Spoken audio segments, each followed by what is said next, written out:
So the happening technology consists of a technical way to introduce the renewable energy in residential building by minimizing the impact of the refurbishment in the building itself.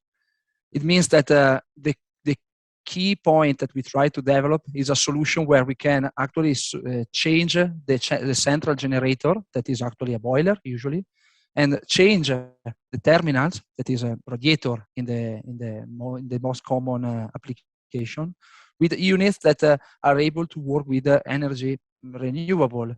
Usually this means that we are removing the boiler and putting an air-to-water heat pump, and we are reusing the piping system that was present in the building, circulating water at a low temperature for heating.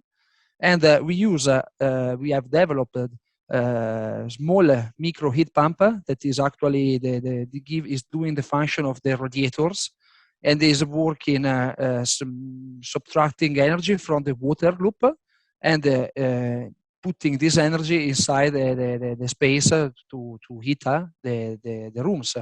Of course, this system is also another important point that allow the user to have also the cooling function that is usually not possible with just the radiators.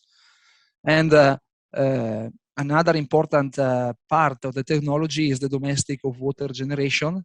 So we have developed a specific unit that can work on the water loop, like the space heating unit, in order to heat up a tank for the requirement with the domestic hot water.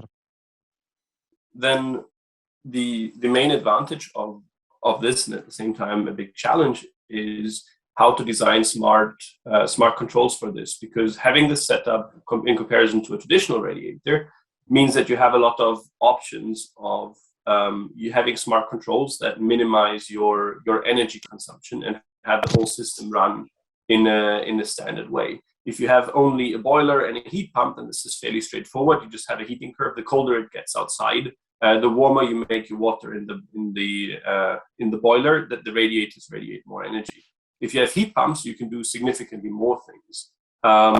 So you have storage systems that you can use. You can run it at different temperatures. You have all of those options. And in order to do this smartly, you need to also understand what is going to happen in the future, not just what is happening now. So what you will do is you will have a forecast as to what you think is going to happen in the building for the next 5 hours, 10 hours, 24 hours, 48 hours. And then you build those forecasts based on like past occupancy, past data that you have based on weather forecasts. And then on the other side, you use those forecasts to optimize the system. So for example, if you know that you have a very cold night ahead, where you would prefer not to use the main heat pump, then it helps to load up the storage. If you know you have a very sunny day up ahead, then it makes sense to have your battery as empty as possible to absorb as much as possible of the solar energy into your storage system. If you know that you have more solar energy than your battery can cope, then it makes sense to have your tank empty, that you can use this energy when it becomes available to heat up the tank,